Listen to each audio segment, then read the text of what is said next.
ETF index mutual funds నేర్చుకుని stock మార్కెట్లో రాణించాలనుకుంటున్నారా? వెంటనే ఈ నెంబర్కి కాల్ చేయండి.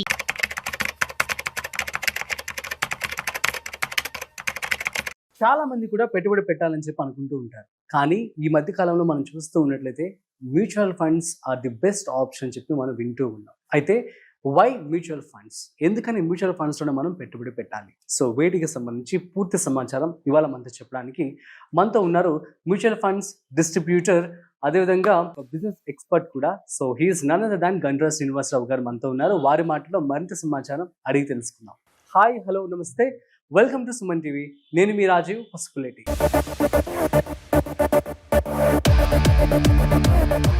హాయ్ సార్, నమస్తే. నమస్తే. సార్, ఎలా ఉన్నారు? గుడ్. మ్యూచువల్ ఫండ్స్ ఎందుకు? మ్యూచువల్ ఫండ్స్ అనేది దీర్ఘకాలికంగా పక్కా లాభాలు వస్తాయి. పక్కా అనే పదం వాడకూడదు, but history from last 30 years నుండి ఇన్వెస్ట్ చేసిన ప్రతి ఒక్కరికి మంచి ప్రాఫిట్స్ వచ్చినాయి. సో హిస్టరీ ఏం చెప్తుంది? పక్కా వచ్చినాయి. లాస్ట్ 30 years కన్నా ఇంకా రాబోయే రోజులు ఇంకా చాలా బాగుంటాయి. పక్కా అనే పదం బియాండ్ మై సిలబస్ దాటి, మా రూల్స్ దాటి మీకు చెప్తున్నాను. ఎందుకంటే పక్కా అని మనమే పక్కా అని చెప్పలేదు అనుకోండి, సో కస్టమర్లకు నమ్మకం ఉండదు. తను ప్రాక్టికల్గా డబ్బులు వస్తున్నాయి, మ్యూచువల్ ఫండ్లో డబ్బులు అనేవి వస్తున్నాయి. ఓకే, ఫ్యూచర్లో మన ఎకానమీ చాలా ఫాస్ట్ గ్రోత్ ఉంది కంపేర్ టు ఆల్ కంట్రీస్తో పోలిస్తే. అమెరికా నెగిటివ్లో ఉంది, చైనాలో 5 GDPలో ఉంది, మనం 6.5 ఆ గ్రోత్లో ఇంకా స్పీడ్లో ఉన్నాం. డే బై డే ఇంకా గ్రోత్ పెరుగుతుంది. సో పక్కనే పదం వాడాం. సో ఎందుకు పెరుగుతుంది జీడిపి అంటే, దేవుని దయ వల్ల ఇండియాలో పాపులేషన్, యూత్ పాపులేషన్ ఎక్కువ, వీళ్ళు బాగా కష్టపడుతున్నారు, మేధావులు, స్టార్ట్అప్ కంపెనీస్ ఉన్నాయి. ఇదే మనకు అడ్వాంటేజ్. తర్వాత పొలిటికల్ స్టెబిలిటీ ఉంది మనకు, దేవుని అన్ని న్యాచురల్ రిసోర్సెస్ బాగున్నాయి. తర్వాత మన పాపులేషన్ యొక్క కన్జంప్షన్, యాక్చువల్లీ ఇండియా అంటేనే ఓన్ కన్జంప్షన్ మార్కెట్. సో ప్రపంచంలో ఎవడు ఏ వస్తువు తయారు చేసినా ఇండియాలోనే అమ్ముకోవాలి. అమెరికా కానీ చైనా కానీ ఆల్వేస్ ఇండియాలో అమ్ముతేనే సక్సెస్ అయిన కింద లెక్క. సో గుడ్ రెవెన్యూ వస్తుంది. ఇంత మార్కెట్ స్కోప్ ఉన్నప్పుడు as a beyond my syllabus దాటి కస్టమర్కి చెప్తున్నా పక్కా లాభం వస్తుంది. మీరు ఏ యొక్క జేపీ మోర్గాన్ కానీ, మోర్గాన్ స్టాన్లీ కానీ, IMF కానీ, ఈ సర్వేలను ఏం చెప్తున్నాయంటే ఇండియా గ్రోత్కు ఎలాంటి డోకా లేదు, రాబోయే 20 సంవత్సరాల వరకు మంచి భవిష్యత్తు ఉందని చెప్తున్నది. సో ఇంత స్పష్టంగా మేధావులు చెప్పిన తర్వాత మనం ఇన్వెస్ట్ చేయడానికి ఏంది? సో ఇన్వెస్ట్మెంట్ చేస్తున్నామంటే ఏదో అల్లటబ్బ కంపెనీలు కాదు.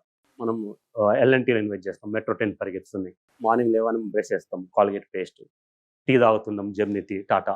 నిత్యము ప్రతిరోజు మనం చేసే కొనుక్కునే వస్తువులు అవి. సో మనిషి జీవనం ఆగిపోయినప్పుడే మన లాభాలు ఆగిపోతాయి. So highly impossible. మన జీవనం ఆగిపోయినప్పుడు డబ్బు ఉన్నా లేకపోయినా ఒకటే.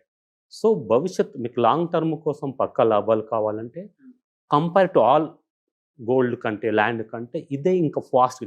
నేను ఎందుకు బాగా దీన్నే మీకు నొక్కి చెప్తున్నా అంటే, సెన్సెక్స్ 1979 ఇంచుమించు ఒక 45-46 yearsలో అది 800 times పెరిగింది. 800 times పెరిగింది. సో మీరు చెప్పండి, ప్రపంచంలో ఏది పెరిగింది 800? ఏదో కోకాపేటలో కొన్న ఒక ల్యాండ్ కానీ మిగతా అందరికీ. బట్ సెన్సెక్స్లో ఇన్వెస్ట్ చేసిన ప్రతి ఒక్కరికి వచ్చేది. మనకి ఎలా అంటే, మనకు ఆ ఎమోషన్ కంట్రోల్ చేసేదిగా కొంత ఇన్వెస్ట్ చేయగానే పక్కోడు చెప్పగానే మనం డిసప్పాయింట్ సరిపోతుంది, వచ్చిన లాభం మనం ఎగ్జిట్ అవుతున్నాం. బట్ ఎవరైతే 45 years ఇన్వెస్ట్ చేశారో వాళ్ళందరికీ 800 times ఇన్వెస్ట్మెంట్ వచ్చింది. ఓకే, మనం ప్రాక్టికల్గా 30 years చూసిన ఒక example HDFC multi cap fund చూస్తాం. HDFC మల్టీ క్యాప్ 80,000 crores ఏం ఉంది. 30 years నచ్చిన వాళ్ళందరికీ కూడా మంచి గ్రోత్ వచ్చింది.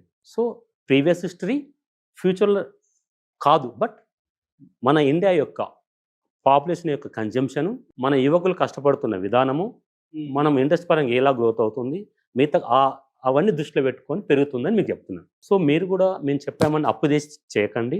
మీ దగ్గర ఎంతైతే డబ్బులు ఉంటాయో అంత డబ్బుల్లో ఇన్వెస్ట్ చేయండి. లాంగ్ టర్మ్ కోసం ఇన్వెస్ట్ చేయండి, పక్క డబ్బులు వస్తాయి.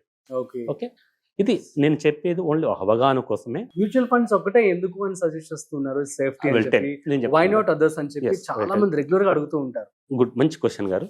అంటే ఒక 30 years మనకు ఇన్వెస్ట్మెంట్ ఆప్షన్లు ఇండియాలో ఒక ఫైనాన్స్ కంపెనీ క్లోజ్ అయిందని పేపర్లో అవుతాం, గోల్డ్ స్కీమ్ పెట్టిన బంగారం దుకాణం క్లోజ్ అయిందని వింటాం, తర్వాత ఫ్రీలాన్స్ ఆఫర్ అని పెట్టినవి ఉన్నావు. బట్ మీరు ఎప్పుడైనా విన్నారా 30-40 years మ్యూచువల్ ఫండ్ ఇండియా ఇండస్ట్రీలో ఏ మ్యూచువల్ ఫండ్ క్లోజ్ కాలేదు? ఏ మ్యూచువల్ ఫండ్ క్లోజ్ కాలేదు. ఆల్మోస్ట్ ఒక కంపెనీ ఉంది, ఫర్ ఎగ్జాంపుల్ వాళ్ళు చేయలేని పక్షాన ఇంకో కంపెనీకి చెప్తారు, మర్జ్ అవుతుంది, వేరే కంపెనీ ఓవర్టేక్ చేస్తుంది. సో మన ఇండియాలో ఉన్న సెబీ రెగ్యులేటర్స్ చాలా స్ట్రాంగ్. సో వాళ్ళు ఏం చేస్తారంటే ఎప్పుడు అబ్జర్వ్ చేస్తారు. ఇప్పుడు మీరు బ్యాంకులో ఫిక్స్డ్ చేసినప్పుడు RBI ఎలా ఉంటుందో అలాగే మనం పెట్టిన ఇన్వెస్ట్మెంట్కి మ్యూచువల్ ఫండ్లో సెబీ కంట్రోల్ అండ్ గైడ్లైన్స్లో పనిచేస్తాయి. ఈ మ్యూచువల్ ఫండ్ చేసే ప్రతిదాన్ని సెబీ చూస్తుంది, అబ్జర్వ్ చేస్తుంది, క్వశ్చనింగ్ చేస్తుంది. ప్రతి మ్యూచువల్ ఫండ్ కూడా సెబీకి ఆన్సర్ చేయాలి. సో ఇంత మంచి రెగ్యులేటర్ ఉంటుంది. మ్యూచువల్ ఫండ్లో కనుక డబ్బులు పోయినాయి అంటే మీరు పెట్టిన బ్యాంకులో ఫిక్స్డ్ డిపాజిట్ పోయిన కింద లెక్క. సో మ్యూచువల్ ఫండ్ ఏం చేస్తారు, షేర్ మార్కెట్ ఇన్వెస్ట్ చేస్తారు. మీరు పెట్టిన బ్యాంకులు ఫిక్స్డ్ డిపాజిట్ కూడా అక్కడే ఉంటాయి, షేర్ మార్కెట్లో ఉంటాయి. ఫర్ ఎగ్జాంపుల్ ఎల్ఐసి ఉంది. మీరు గత 50-60 సంవత్సరాల నుంచి చూడండి, ఎల్ఐసి ఏ కస్టమర్కి ఎప్పుడు డిఫాల్టర్ కావాలి, వాళ్ళకి డెఫినెట్ లాభాలు ఇచ్చారు. వాళ్ళు ఎక్కడ ఇన్వెస్ట్ చేస్తున్నారు, షేర్ మార్కెట్. ఎగ్జాంపుల్ ఆదానిలో ఇన్వెస్ట్ చేశారు, మంచి లాభాలు వచ్చిన ఎల్ఐసికి. సో 100 కంపెనీలు 1, 2, 3, 4, 5, 10 పోతాయి, మిగతా 90 కంపెనీలు ఉంటాయి కదా. సో ఇన్వెస్ట్మెంట్ అనేది మస్ట్ అండ్ షుడ్ మ్యూచువల్ ఫండ్లో చేయాలా, లాభాలు వస్తాయి. ఏమైనా మిస్టేక్ జరిగితే సెబీ అనేది మనకు చూస్తుంటుంది. So common human being per month వచ్చేసి ఎంత ఇన్వెస్ట్మెంట్ చేయాలంటారు? I will tell you. అంటే 95లో ఒక ఛాయ్ ₹1 ఉండేది, ఇప్పుడు ₹12, 10 నుండి పైన ఉంది. ఈ ఇన్ఫ్లేషన్ మనం అధిగమించాలంటే డెఫినెట్ పొదుపు చేయాలి. సార్ నేను డబ్బులు దాచుకుంటా, బంగారం పెట్టుకుంటా అంటే మీ యొక్క ఇన్ఫ్లేషన్ రేట్ అనేది పెరగదు, మీ యొక్క దాని అనుగుణంగా మీకు లాభం రాదు. సో మంచి లాభాలు ఇచ్చే దాంట్లో మీరు ఇన్వెస్ట్ చేయండి. సో మీరు ల్యాండ్లో ఇన్వెస్ట్ చేశారనుకోండి, అవసరం ఉన్నప్పుడు మీరు అమ్మలేరు. ఫర్ ఎగ్జాంపుల్ 1 లక్ష ఉందనుకోండి, 100 గదాలు 1 గజం అమ్మలేరు కదా. బట్ మ్యూచువల్ ఫండ్లో ఒక స్వీట్నెస్ ఏంటంటే మీకు అవసరం ఉన్నదాన్ని అమ్ముకోవచ్చు, కొంత యూనిట్ అవసరం అమ్ముకోవచ్చు. ఇఫ్ ఒకవేళ మీకు ఎంత, మీరు అడిగిన క్వశ్చన్ ఏంటి అంటే ఎంత అవసరమని, మనం ఒక 10 yearsలో ₹1 కోటి కావాలని అనుకుందాం. ఈ ₹1 కోటి కావడానికి ఫస్ట్ ₹1 కనుక మనం చాలా కష్టపడాలి.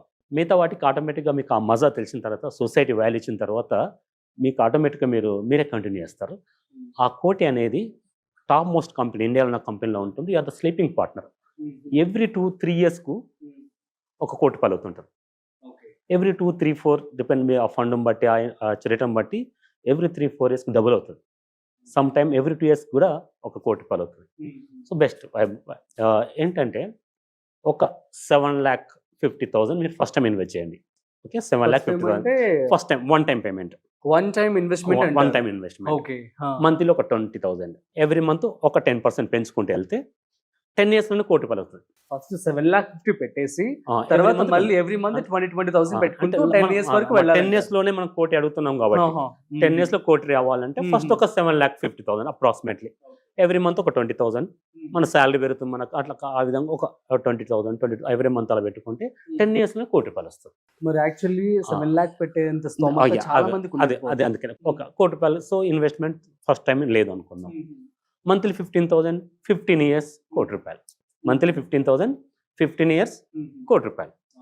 ఓకే, ఇలా అంటే మనం బట్టి ఇన్వెస్ట్మెంట్ బట్టి, టైంని బట్టి, వెయిటింగ్ బట్టి అలా వచ్చేస్తుంది. ₹1 కోటి అయిన తర్వాత ఫర్ ఎగ్జాంపుల్ ఒక 30 years ఉన్న పర్సన్ ఇన్వెస్ట్ చేసి అనుకుందాం కేర్లో, 45 years ₹1 కోటి అవుతుంది. అవసరం ఉంది అనుకుందాం, ఫర్ ఎగ్జాంపుల్ 40 పిల్లలు కూడా సమ్ ఎడ్యుకేషన్ కోసం అనుకోండి, డ్రా చేసుకోండి. మంత్లీ అవసరం కోసం అనుకోండి, మ్యూచువల్ ఫండ్లో ప్రతి ఒక్కరు చెప్పేది, ఎక్స్పర్ట్ చెప్పేది కానీ అందరు కానీ 12% పక్కా వస్తాయి అని ఒక రేట్. బట్ ఎక్కువ వస్తాయి, బట్ మినిమం యావరేజ్లో ఇండియాలో ఉన్న ఆల్ మ్యూచువల్ ఫండ్స్ని యావరేజ్ చేస్తే 12.5% ప్రాక్టికల్గా వచ్చినాయి. ఆల్ మ్యూచువల్ ఫండ్స్, ఎంత వరస్ట్ మ్యూచువల్ ఫండ్ అయినా. సో ₹1 కోటి మీ దగ్గర ఉంది, అప్పుడు మీకు నెలకు ఒక ₹1,20,000 వస్తుంది. మీరు ఏం చేస్తారంటే మంత్లీ కావాల్సిన ఒక ₹56,000 మీరు తీసేసుకుంటారు. మిగతా ₹56,000 ఆ ఫండ్లలో ఉంచుకొని మీ భావితరాలకు అది ఉపయోగపడుతుంది. సో డబ్బులు తాస్తే ఎప్పుడు చెడిపోదు, మీ పిల్లల చదువుకు కానీ, వాళ్ళ పెళ్ళిళ్ళకి కానీ, లేదా మీ రిటైర్మెంట్ లైఫ్ యూజ్ అవుతుంది. సో మీరు ఇన్వెస్ట్ చేసినప్పుడు ఏమవుతుందంటే మీ డబ్బులన్నీ top most company, Indian company invest చేస్తారు. You have to feel the proud, because ఆ కంపెనీకి స్లీపింగ్ పార్ట్నర్. మీకు ఇండియాలో ఉన్న హిందుస్థాన్ ఏరోనాటిక్ కంపెనీ మీకు పార్ట్నర్షిప్ ఇస్తుందా? యుద్ధ విమానాలు తయారు చేసే కంపెనీ బీడిఎల్ కంపెనీ. అసలు మీరు మన బీడిఎల్ అంటే Bharat dynamic limited defence company, మనం అడిగే పెట్టలేము. But you are sleeping partner. ఒక టాటా పవర్, ఓకే, ఒక ఫార్మా కంపెనీ పెట్టాలంటే ఎన్ని పర్మిషన్ తీసుకోవాలా, తర్వాత ఎంతో రీసెర్చ్ చేయాలి, పేటెంట్ రైట్స్ ఉంటాయి. అలాంటి ఫార్మా కంపెనీ ఏదో పార్ట్నర్. ఒక హాస్పిటల్కి వెళ్ళి చూడండి, మీరు ఏ హాస్పిటల్కి వెళ్ళి ఎంతమంది పేషెంట్లు ఉంటారు. సో మనం అనిపిస్తుంది హాస్పిటల్కి వెళ్ళగానే డాక్టర్ అయితే బాగుంటుంది, నేను సంపాదించుకోవచ్చు అంటారు. బట్ ఇప్పుడు కాలేదు. బట్ ఆటోమేటికల్లీ డైరెక్ట్గా ఇండైరెక్ట్గా ద స్లీపింగ్ పార్ట్నర్ దట్ ఇవి ఇన్వెస్ట్ చేస్తే. అట్లాగే దేశానికి కూడా సేవ్ చేసిన వాళ్ళు అవుతారు. మీరు బంగారం కొని పెట్టారనుకోండి, అక్కడ ఇన్వెస్ట్మెంట్ బ్లాక్ అవుతుంది. ఎప్పుడు తెలివి కానీ డబ్బు కానీ ఎప్పుడు ఫ్లో అవుతున్నారు. మీరు ఫర్ ఎగ్జాంపుల్ ఒక డిఫెన్స్ కంపెనీ, డిఫెన్స్ ఫండ్ తీసుకున్నారు అనుకుందాం, అవి ఆటోమేటిక్గా హెచ్ఏఎల్ ఇన్వెస్ట్ చేశారనుకుందాం, యుద్ధ విమానాలకు కావాల్సిన అన్ని మెటీరియల్ వాళ్ళు కొనుక్కుంటారు. సో కొత్త రీసెర్చ్ చేస్తారు, మన దేశ రక్షణ కోసం ఉపయోగిస్తారు. అంటే ఆటోమేటిక్గా మీ మనీ అనేది ఆ డిఫెన్స్ కంపెనీలో పార్ట్నర్గా అంటే యు ఆర్ ఫీల్ ప్రౌడ్. మనం ఎట్లాగో పాకిస్తాన్ బార్డర్కి వెళ్ళి యుద్ధం చేయలేము, బట్ మన ఇంట్లో మనం మంచి ఇంట్లో పడుకొని దేశ సేవ చేస్తున్నాం. అలాగే మనం దాచుకున్న రూపాయి మన భావితరాలకు ఉపయోగపడుతుంది. ఇంత మంచి ఆప్షన్ నాకు తెలిసి ప్రపంచంలో ఎక్కడ కనబడలేదు. సో అందుకే నా వంతుగా నేను ఏమైనా చేయగలుగుతా అని నేను లాస్ట్ 2 years నేను మ్యూచువల్ ఫండ్ బిజినెస్ చేస్తున్నాను. చాలా అందరికి రికమెండ్ చేస్తున్నాను. ఇంకొకటి, మీరు కనుక ఇన్వెస్ట్ చేయలేదనుకోండి, షాపింగ్కి వెళ్తారు. షాపింగ్ మాల్ వెళ్ళగానే ఏదో ఒకటి కొందామని అనుకుంటారు. అక్కడికి వెళ్ళగానే మిగతా 10 మిమ్మల్ని టెంప్ట్ చేస్తారు. సో ఆటోమేటిక్గా మీరు ఏం చేస్తారు, కొనేసుకొని బయటకు వచ్చేస్తారు. డబ్బులు లేకపోయినా క్రెడిట్ కార్డులు ఉన్నాయి కదా, ఇన్వెస్ట్ చేస్తారు. ఆ తర్వాత ముందు బట్ మీ యొక్క టార్గెట్ డిసైడ్ చేసుకుని నాకు ₹1,00,00,000 కావాలి, ఒక 15 years ₹1,00,00,000 కావాలి, 15,000. సో ఫస్ట్ శాలరీ రాగానే 15,000 తీసి పక్క పెట్టండి, మిగతా అమౌంట్లో ఖర్చు పెట్టండి. 2,000 అంగి కొనే కాడ 1,000 అంగి కొనుక్కోండి, యాపిల్ ఫోన్ కొనే దగ్గర ఒక 20,000 ఫోన్ కొనుక్కోండి. ఇలా కాంప్రమైజ్ అది బతికిన తర్వాత ఒక ₹1,00,00,000 ఉంటాయి. ఆ తర్వాత నో నీడ్, దర్జా కూర్చొని అప్పుడు మీరు ఖర్చు పెట్టండి. ఫస్ట్ మీరు అంటే చెట్టు చిన్నగా ఉన్నప్పుడు దాన్ని మొక్కను తుంచకూడదు, పెరిగిన తర్వాత ఎన్ని చేసినా ఇంకా. సో మీరు ఒక 15 years ఇన్వెస్ట్ చేసిన తర్వాత మీరు ఏమైనా చేయండి. సో ఎవరికైనా అంతే. ఇప్పుడు ఒక స్టార్ట్అప్ కంపెనీ పెట్టినప్పుడు ఫస్ట్ 10 years ఏం రాదు. వారెన్ బఫెట్ ఫస్ట్ ఇన్వెస్ట్ ఏం రాదు. ఒక పిల్లడు చదువుకోవాలని మేము 15 years. మీరు నమ్మరు, ఒక కంపెనీ పెట్టిన వాళ్ళు ఎన్ని ఇయర్స్ టైం పడుతుందో. ఒక కళ, శాంత బయోటెక్ వరపతిని అడగండి, ఎన్ని ఇయర్స్ కష్టపడ్డారు, ఎంత శ్రమించారు, ఆ తర్వాత రిజల్ట్. ఎప్పుడున్నా కొద్ది డబ్బులు మేము తిని తాగుతా అంటే అది మీ ఇష్టం, బట్ భావి తరాలకు మీరు. సో బీదరికం మనం పుట్టడం అనేది బీదరికం పుట్టవచ్చు, కానీ నెక్స్ట్ తరాలు మనతో ఆగిపోవాలి. అది మన చేతిలో ఉన్న పని. పొదుపు చేయమంటున్నాం, ఏం సన్న తీగ మీద సర్కస్ లాగా నడుమని అట్లా సంపాదించుకున్న డబ్బు మేము దాచుకోమని చెప్తున్నాం అంతే. Super sir, thank you so much. Thank so you. Guys, మీ అందరికీ అర్థమైంది కదా మరి మ్యూచువల్ ఫండ్స్ లో ఎందుకు ఇన్వెస్ట్మెంట్ చేయాలి అంటే, so it's secured, SEBI registered, at the same time మనకి మంచి రిటర్న్స్ కూడా రావడం జరుగుతుంది. మీరు బ్యాంక్లో కనుక ఎఫ్డీలో పెట్టినట్లయితే మీకు అరౌండ్ 6 to 7% ఆర్ మ్యాక్స్ ఇంకేం స్కీమ్స్లో పెడితే 8% వరకు వస్తుంది. కాకపోతే మ్యూచువల్ ఫండ్స్లో మనకి 12 to 12, 16, 20 కూడా వచ్చే ఛాన్సెస్ ఉంటుంది, depends upon the market volatility. So కాబట్టి mutual funds are the best option చెప్పి కూడా తను చెప్పడం జరుగుతుంది. సో మీకు కనుక ఇన్వెస్ట్మెంట్ చేయాలని చెప్పి అనుకుంటున్నట్లయితే ప్లీజ్ మీ యొక్క ఓన్ రీసెర్చ్ కూడా చేసి స్టడీ చేసుకొని ఇన్వెస్ట్మెంట్ చేసుకోండి. ఏమైనా డౌట్స్ ఉంటే ప్లీజ్ కామెంట్ చేయండి, మేము రిప్లై ఇస్తాం. That's it. సో మరొక ఇంట్రెస్టింగ్ కాంటెంట్తో మళ్ళీ కలుద్దాం. అంతవరకు చూస్తూనే ఉండండి Suman TV. This is Rajiv signing off. Video నచ్చినట్లయితే like, share and subscribe. Thanks for watching.